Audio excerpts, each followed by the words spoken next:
Starting tomorrow, please refrain from coming in. The manager, the boss's daughter, briskly informed me the moment I stepped into the office. Her disdain for me was palpable, though the extent of it caught me off guard. Stunned, I resolved to comply with her directive. Days passed, each one marked by the manager's relentless antagonism towards me. Assigned to the planning department, a position I had eagerly sought since joining the company, I devoted myself diligently to my tasks, yet my efforts were constantly undermined by the manager, who, being the president's daughter, wielded unchecked authority. One morning, summoned by the manager, I found myself subjected to her condescending scrutiny. "Do you even know why you're here?" she sneered. Her contempt for my alma mater, repeatedly dismissed as low-ranking, permeated her every word. The sense of alienation among my colleagues compounded my discomfort. "Effective immediately, your presence here is no longer required," she declared, her tone dripping with disdain. Her entourage echoed her derision, amplifying my humiliation. "Am I being fired?" I ventured, my voice betraying a mix of disbelief and resignation. The manager's response, laced with arrogance, left no room for doubt. Resigned to my fate, I swiftly completed the necessary resignation formalities. Months later, settled into a new role at a different company, I was inundated with pleas from my former employer to return. The president's desperation contrasted starkly with the manager's callous indifference. Reluctantly, I reached out to the president, who implored me to reconsider. Despite his earnestness, I couldn't overlook the systemic injustice I had endured. The company's pleas fell on deaf ears as I resolved to forge ahead without looking back. "I am no longer associated with that company," I asserted, my intention to end the call evident. "We can sort this out if we talk. I'll bring my daughter along next time so we can discuss this." The president countered before I disconnected without a reply. I intended to call back later. Upon arriving at work, I was informed of visitors. Doubtful, I made my way to the reception room, only to find the former company's president and the manager waiting. "You really came, and how do you know I'm working at this company?" I questioned, surprised. "The company I currently work for is a rival of my previous one." "Hey, Ben, I used my connections to find you." "For now, just take a seat," the president insisted. Reluctantly, I complied, meeting the manager's gaze, wondering if she had truly come to apologize. Suddenly, she slammed her hand on the table. "This makes no sense. Why should I have to come all this way for someone like him?" she exclaimed, her tone accusatory. "Excuse me, if you want to talk, you should be the one coming to me," she continued, her agitation palpable. Far from apologizing, she was yelling at me. "I don't really have anything to say," she ranted. "It's ridiculous to quit just because you got a little scolded at work." "Quit because I was scolded? What do you mean?" "I gave advice on your plan, but you didn't want to take it, so you quit." "That's not how a professional behaves," she insisted, her words bewildering. I couldn't comprehend what the manager was saying. "That's not how it happened." "I was suddenly told not to come to the company," I interjected, trying to clarify. "You think just because I'm the president's daughter, I got my position through connections, and you don't want to take advice from me," she continued, unfazed by my explanation. The manager kept spouting nonsense without caring about what I had to say. "Wait, that's not true. You never even looked at my plans," I retorted, frustration mounting.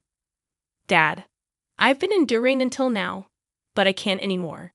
"He always looked down on me because I'm a woman," she accused, her tone laden with resentment. Got mad for a little scolding, saying that. The manager ignored my words, acting as if she sought comfort from the president. "My daughter was treated like that." "None of that is true. So you're saying her crying is a lie?" the president interjected, disappointment evident in his voice. "I'm disappointed, Ben. I didn't think you were that kind of person," he added, his words piercing. "Moreover, it's outrageous to get re-employed by a rival company," the manager concluded, her disdain palpable. "I truly wanted to continue working in the same field. That's why I made the difficult decision to join this company. That was the truth.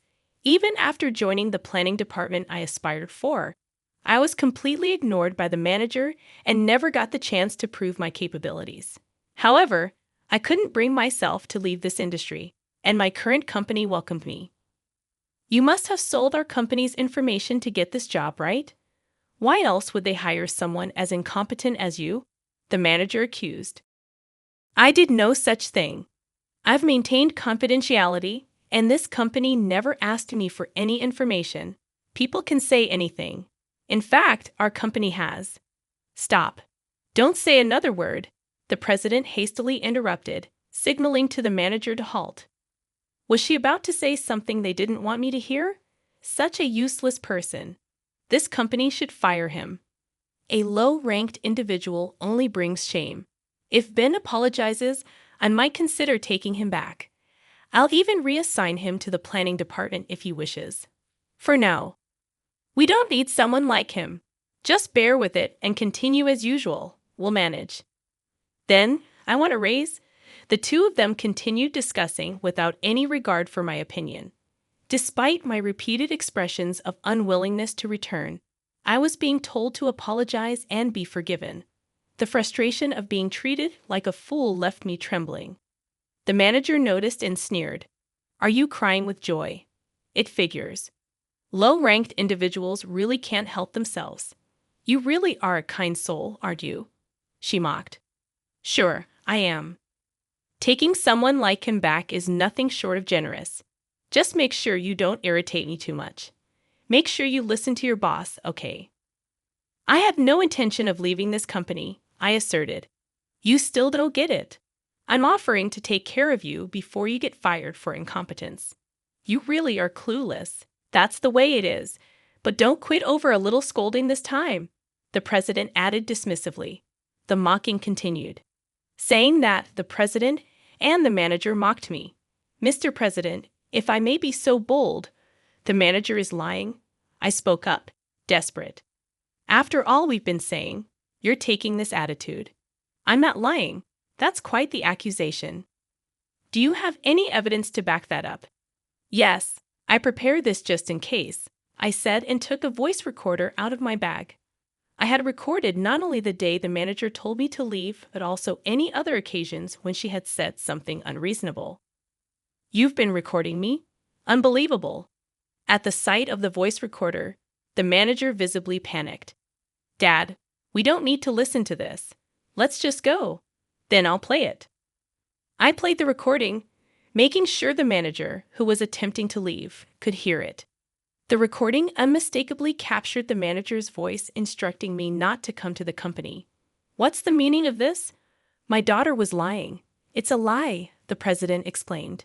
Undeterred, I went on to reveal all the unfair treatment I had endured from the manager. The recording included the sound of my proposal being torn up, the manager and her aunt bad-mouthing me during work hours, and the crucial exchange where I asked why my proposals were never reviewed. Her reply stung. They're from a low-ranked individual like you. Your ideas are as expected. It was undeniable proof that the manager had been lying. By the way, this is the proposal that the manager tore up, I said, handing a freshly printed proposal to the president. He took it, visibly shaken, and started reading. No way. It's the plan for the hit product this company is currently selling, he explained. This project was one I had poured my heart and soul into, hoping for the manager's approval, but all my efforts had been in vain. The proposal was torn up without even being read. Why did you reject this proposal? You didn't even look at it. I demanded. The manager shrugged it off. Well, his proposals were always so pathetic. I thought there was no need to read them. It's his fault for always behaving badly. I wasn't satisfied and handed another set of documents to the president. Most of them were products developed since I moved to my current company, so it's all true, I explained. These were Ben's plans, the president confirmed. Yes, I worked hard, hoping to be recognized by the manager, but not once did she look at my proposals. I questioned the manager's actions, bewildered by the disregard for my efforts. I'm not the one at fault here, the manager retorted. The president, regaining his composure, addressed the potential copyright violation. Wait, these plans were all developed by this company, right? That's a violation of copyright law. What are you going to do about that? Indeed, if we sue, we'll win, right? He challenged. The president, who had been flustered until then, suddenly seemed to regain his composure and retorted. The manager looked at me as if to say she'd gotten the upper hand. Manager, don't you remember? When I left, you promised to transfer all the copyrights of my projects to me, didn't you? I confronted her. I never said that. I don't remember, she denied. Unfazed, I presented evidence. You're probably going to say you recorded it, right? What's the point of such verbal agreement? No, it's not just that. I got it in writing with your signature. I said that. I began, presenting a piece of paper to the manager. It clearly stated that the copyrights belonged to me, acknowledged and signed by her. What? I don't remember signing this. The manager seemed flustered upon seeing the document. When I submitted my resignation paperwork, I included this document and got your signature on all the papers. That's sneaky. Making me sign something hidden, I accused. If it wasn't hidden, didn't you even read the documents you were signing? I pressed. The manager's face turned pale. Oh no, this document states I hold all the copyrights. I see, I understand. It seems my daughter was really in the wrong, the president interjected, casting a disapproving glance at the manager. Dad, don't say such terrible things. Shut up. Do you have any idea how much profit you've cost us? The manager retorted. Ignoring her outburst, the president turned to me. Ben, won't you please consider coming back to our company? I promise to offer you a higher position than before, one better than your current company can provide. What about me then? You were not ready for the manager position. Start from the beginning again. The president's words made the manager crumble. But such things no longer mattered to me. The president was desperately trying to win me over. So, what do you say? Have you changed your mind about returning? There's no one left to give you a hard time anymore, you know, the president urged, his eyes gleaming. Wanting to leave the situation, I asked him a question. There's something I want to ask. Sure, ask me anything, the president replied eagerly. It hasn't been long since I left your company, so why are you so desperate to bring me back now? I questioned. The president's voice suddenly faded, and he began to make excuses. We've been very busy recently. I thought about addressing it sooner, but I couldn't find the time. Sorry, he stumbled over his words. I didn't miss the president's eyes darting around as he made excuses. Is that so? Because it seemed like you were mostly playing golf when I was working there, I remarked pointedly. That was necessary for business networking. If you want, I can take you with me from now on, the president offered. No, that's all right. Feel free to reach out anytime, I declined. You're going to be our star player from now on, the president continued, talking as if my return to the company was a foregone conclusion, though he was making concessions. The pressure of not going against the president weighed heavily on me. There must be a reason you want me back in the company so badly. Reason. It's nothing grand. I just want to make things right for you, especially since my daughter caused you trouble. The president smoothly dodged the issue, but I could see through his facade. The president's real motive was clear, rendering this all a futile effort. Our company's performance had been growing, while his company had started to stagnate right after I joined. The products I planned hit the market successfully, skyrocketing sales, and rapidly increasing the company's reputation. I even got interviewed on TV as the planner.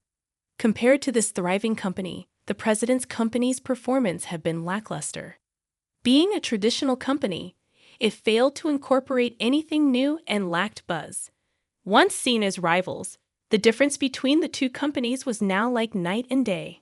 Did you see me on TV? Is that why you hastily contacted me? Well, what was it again?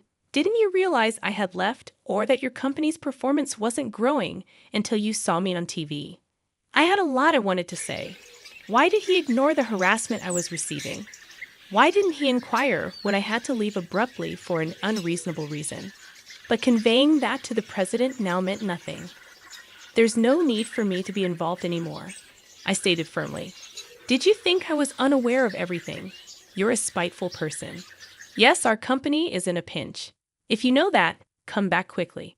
The president's tone turned accusatory. I have no intention of leaving this company, I affirmed. Are you defying me? I was the one who transferred you, a low-ranked college graduate, to the planning department. Are you repaying my kindness with betrayal? The president's words stung, but I remained resolute. I am grateful for being placed in the planning department and offered many ideas and response. However, it was the president's kin who refused to accept them. How dare you speak to me like that? As the president raised his voice, the door to the reception room swung open. Ben has been of great service to us, boss. We're in the middle of something.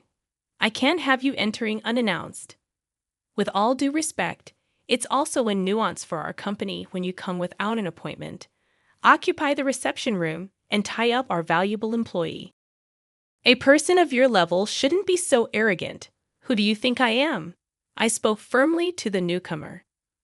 My apologies. May I offer you my business card? My boss presented a business card to the president. The president snatched it, and his face turned pale as he read it. My father is busy, so I came in his stead. I will be serving as the CEO from next year. My boss, like the manager, was the son of the company's president and an extremely capable person set to become the new president next year. I had no idea. No problem. We're grateful for the talented individual you've provided us. The president bowed, and I felt a sense of puzzlement as to why he seemed so anxious. However, we will have to decline the collaboration project you proposed recently, my boss announced. What? You said you considered it to help our company, the president exclaimed. I did consider it. Even though it's a rival company, seeing a traditional manufacturer falter doesn't feel right. Then why? The president questioned, only to be interrupted. Seeing the character of you and your daughter, I couldn't bring myself to support you. Please reconsider, my boss explained. The president desperately apologized, and the manager seemed to finally realize the gravity of the situation. Please help me out here. I'm sorry, the manager pleaded. It's my boss's decision. There's nothing I can do, my boss replied firmly. After that, the president and the manager were escorted out by security guards. Ben, I believe in you. I'll be waiting, the president shouted as he left. I just watched him go. Later, I heard that the manager's company's performance continued to plummet, making management difficult. The calls kept coming after that day, so I changed my phone number. Meanwhile, the company I work for continues to grow rapidly. I want to keep working here for the foreseeable future.